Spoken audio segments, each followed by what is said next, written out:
My husband of 25 years was one of the most respected surgeons in this city. He saved lives for a living and spent 2 decades stealing mine. When he died, his lawyer handed me a forged document designed to transfer everything we had built together to a shell company they both owned. What neither of them knew was that before I became a surgeon's wife, I spent 30 years at the FBI identifying exactly this kind of fraud. And what my husband's lawyer didn't know when he smiled at me across that desk was that I had already spent 12 months inside his head, and I had the evidence to prove every single thing he thought he had hidden. Welcome back to Secret Confessions, True Stories. If you love stories where arrogant men build their own cages, hit that like button and subscribe to the channel. Now let me tell you how my husband bought his own ticket to prison, and how his lawyer walked right into the courtroom trap I had been building for over a year. The 25th anniversary gala was my idea. This is the detail that still makes me pause, even now, because there is something particularly sharp about the irony of it.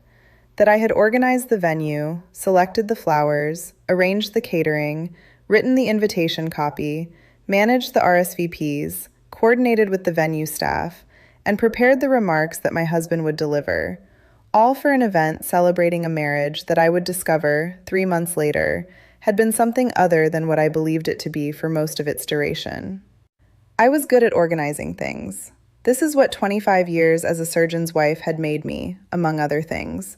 Someone who understood how to make complex operations run smoothly, who could hold 12 variables in her mind simultaneously, and deliver a seamless result that made everyone in the room feel that it had all been effortless.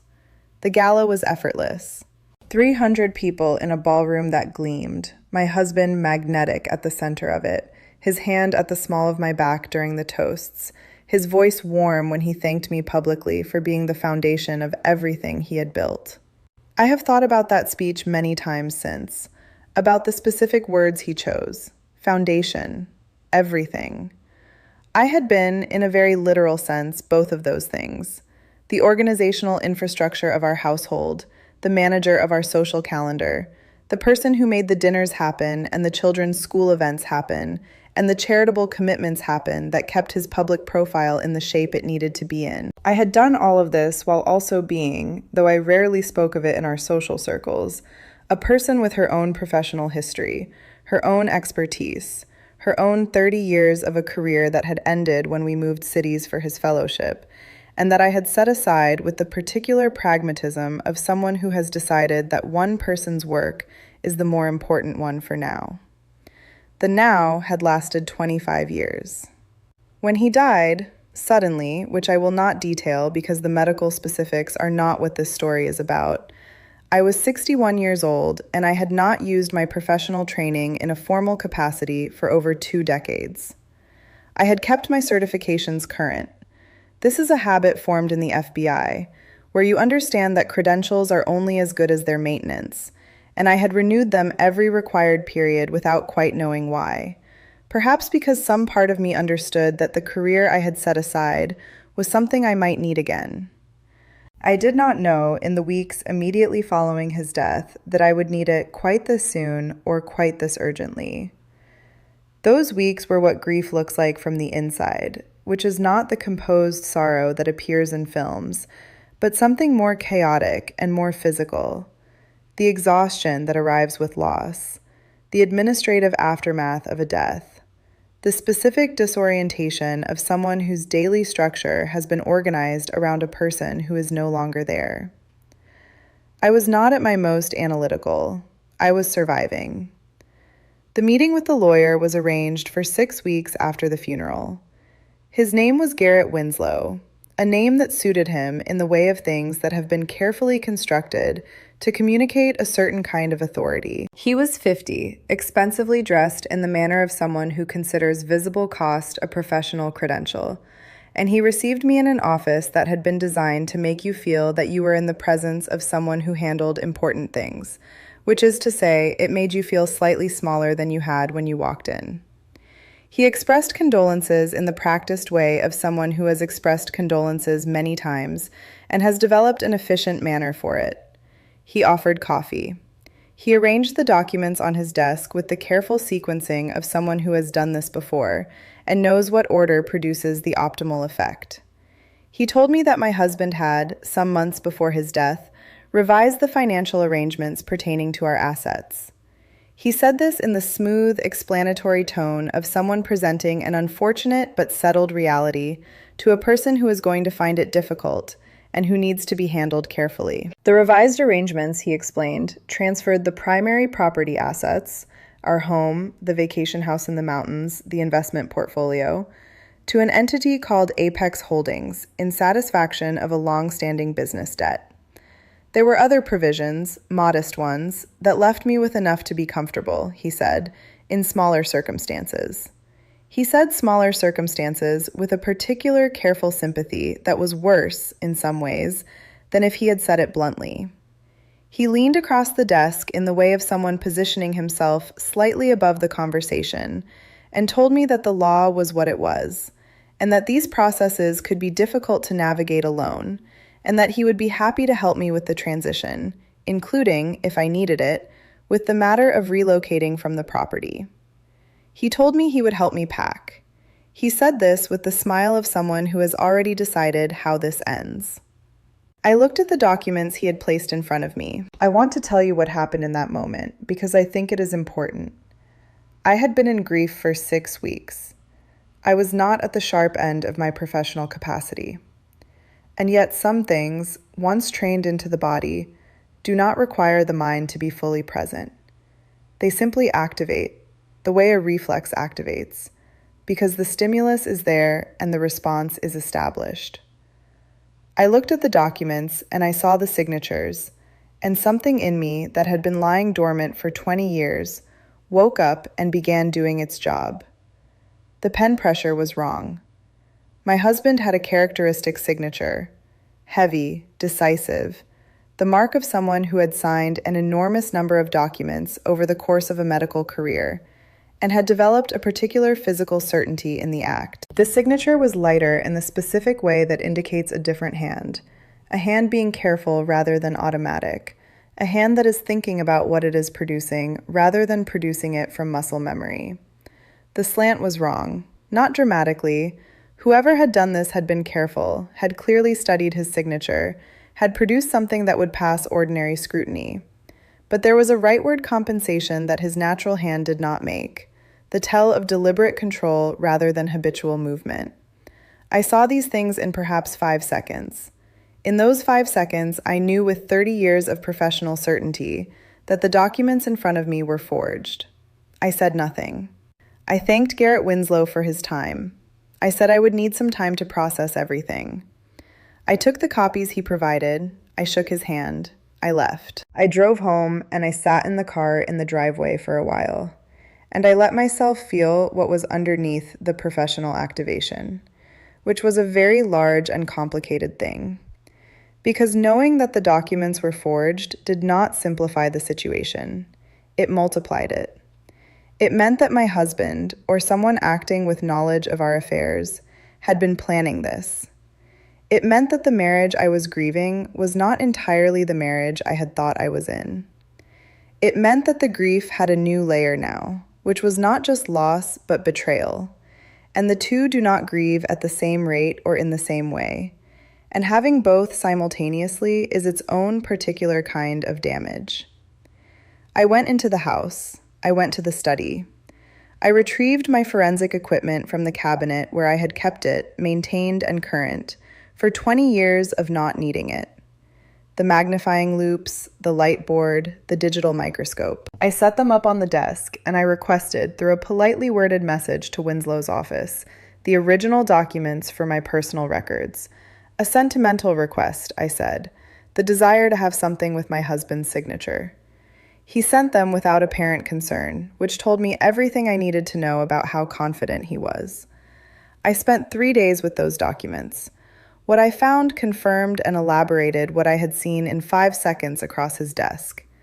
The ink chemistry under oblique illumination showed the specific fluorescence patterns of 2 different instruments, meaning the signatures had not been produced with my husband's habitual pen, but with something else, something chosen to match the visual appearance without matching the chemical signature. The stroke velocity was wrong in the way that guided tracing always is, the mechanical regularity of someone following a predetermined path rather than generating movement from decades of repetition.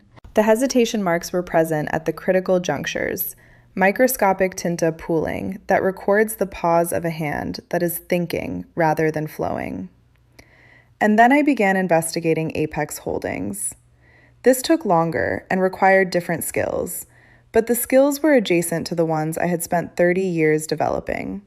The patience of documentary reconstruction, the ability to follow a trail through layers of deliberate obscurity, the understanding of how structures are built to hide things and where the hiding places are weak. Apex Holdings was a shell, incorporated through intermediaries in a jurisdiction chosen for its disclosure requirements. It had been established 14 months before my husband's death. Its beneficial ownership, traced through two intermediate entities, resolved to two names, Garrett Winslow and a man named Philip Crane, who had served, I discovered, as a judge in the district court for 9 years before his retirement 3 years prior. A lawyer and a former judge. They had built something together, and my husband's estate was not the first time they had used it. I did not move directly to legal action. This is the decision I want to spend some time on because I think it is the one that people find most surprising when I tell this story, and the one that I believe was most correct. I had the forensic evidence of the forgery.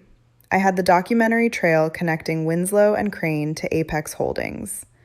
What I did not have was the complete picture of how deep the operation ran, how many times it had been used, and whether there were other victims who might corroborate a pattern.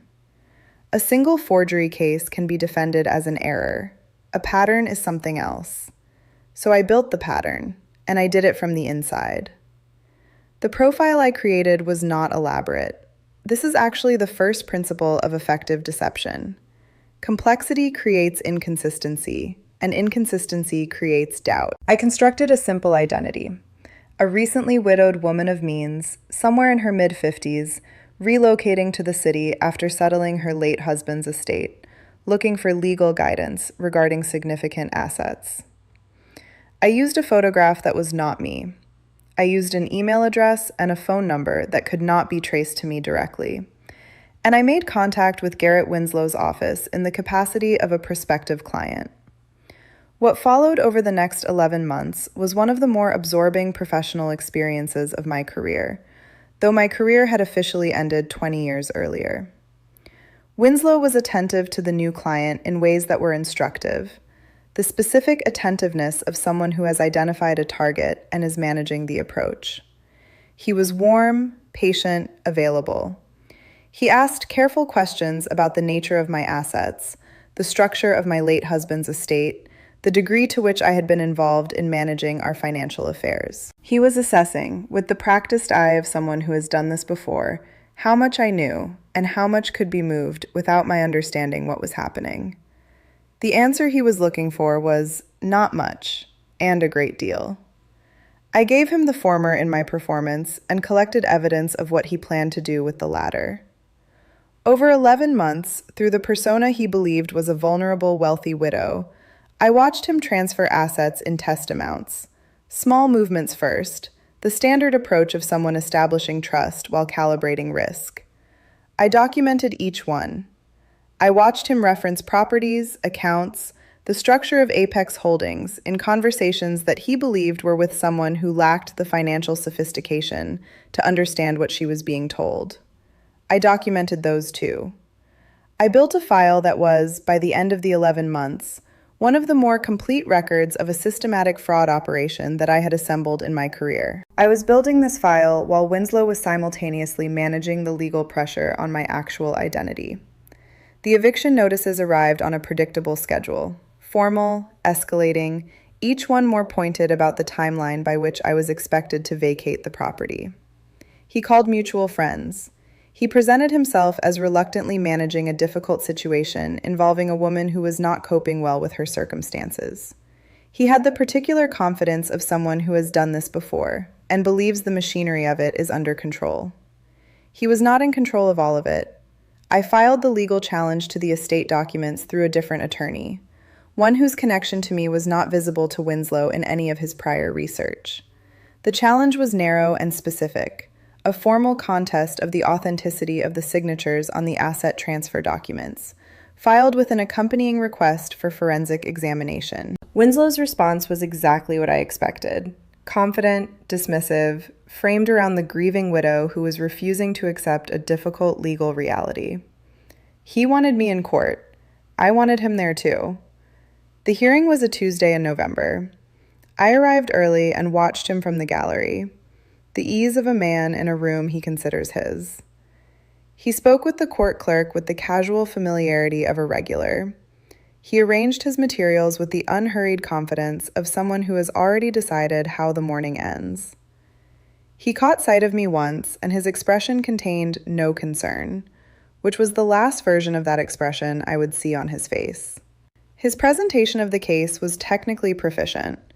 He had clearly anticipated every line of challenge that a layperson might raise, and had prepared responses for each of them. He painted the situation with the vocabulary of sympathy and practicality, a difficult financial reality, properly documented, resisted by a widow who was understandably struggling to accept it.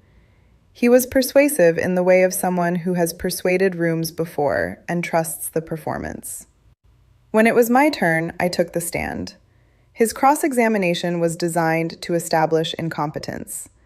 He used banking terminology with the deliberate density of someone making complexity into a weapon. He asked questions structured to expose the limits of my financial understanding. He was patient in the way of someone who is managing a foreordained conclusion and simply needs to execute the steps in the correct order. I let him finish. And then I asked the judge if I might establish my professional background for the record, as it was relevant to the testimony I was about to give. The judge granted the request. I listed my credentials: 30 years with the Federal Bureau of Investigation as a forensic document examiner and handwriting analyst. Board certification maintained continuously through the present year. Qualification as an expert witness in federal courts in multiple jurisdictions. Expert testimony provided in over 300 cases. I watched Garrett Winslow's face while I said these things. The performance of confidence he had been maintaining required a specific set of assumptions about who I was, and each credential I named removed one of those assumptions, and what replaced them was not immediately visible on his face, but was legible underneath the controlled surface if you knew what to look for. I knew what to look for. I had brought my equipment. The court permitted the digital projector. The image that appeared on the wall was my husband's signature from the contested documents, magnified 1,000 times, the individual ink deposits visible as landscape features, every physical record of every movement of the pen preserved in complete scientific resolution. I walked the court through the analysis. I did not editorialize. I stated findings and explained their evidentiary significance in the precise, methodical manner of someone who has done this in federal proceedings many times and understands that the evidence is persuasive without assistance from her tone.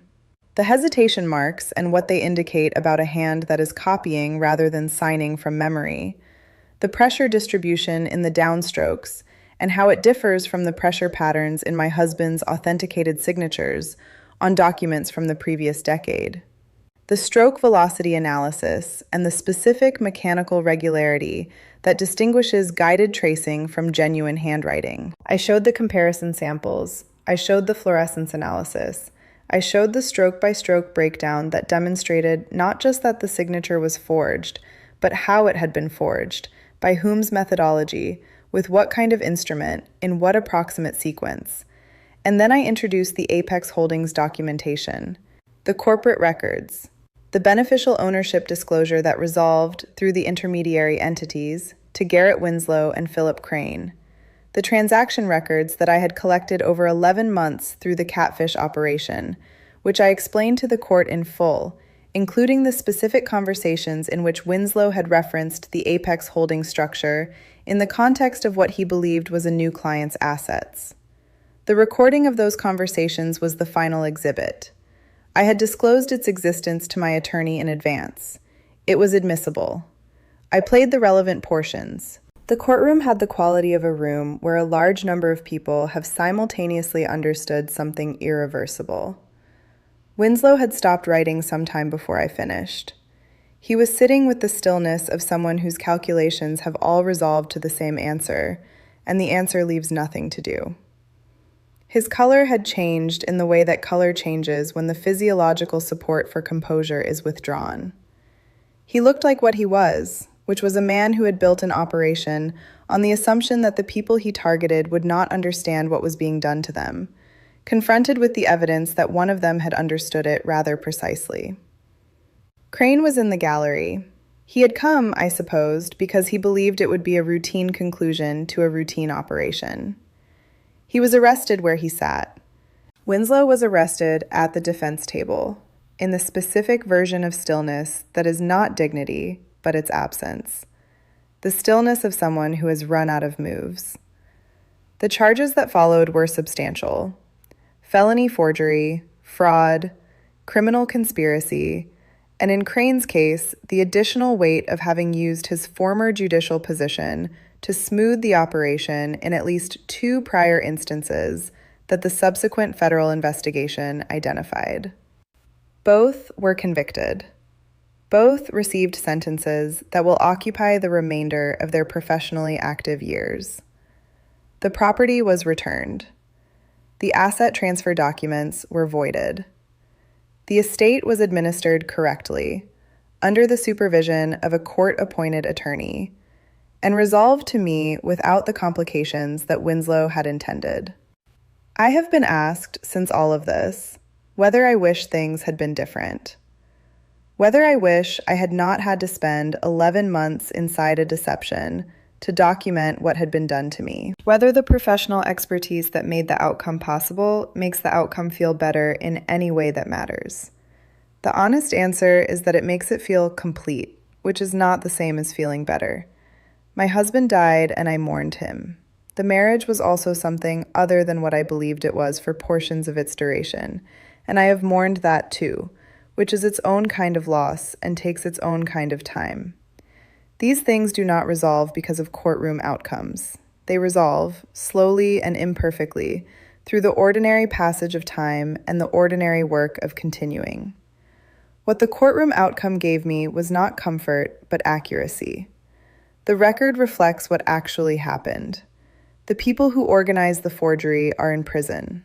The property that was built over 25 years of a shared life is in my name, where it belongs. These are facts now, and facts, in my experience, are not a small thing. They are the thing that everything else has to be built on, and without them, the building does not stand. The truth, as I said to the court on that Tuesday in November, always leaves a mark. You cannot move a pen across paper without leaving behind the physical record of how you moved it. You cannot construct a deception without leaving behind the evidence of the construction. You need only the training to find what is there, and the patience to look for it, even when the looking is the last thing you expected to be doing with your 61st year. I found it. I followed it where it led. I brought my projector, my documentation, and 30 years of knowing exactly what I was looking at. And the mark that the forgery left behind sent 2 men to prison and gave me back my home. Thank you for spending this time with me today. If this story reached something in you, please leave a comment. I read every one of them. Subscribe if you haven't yet, and I will see you in the next confession.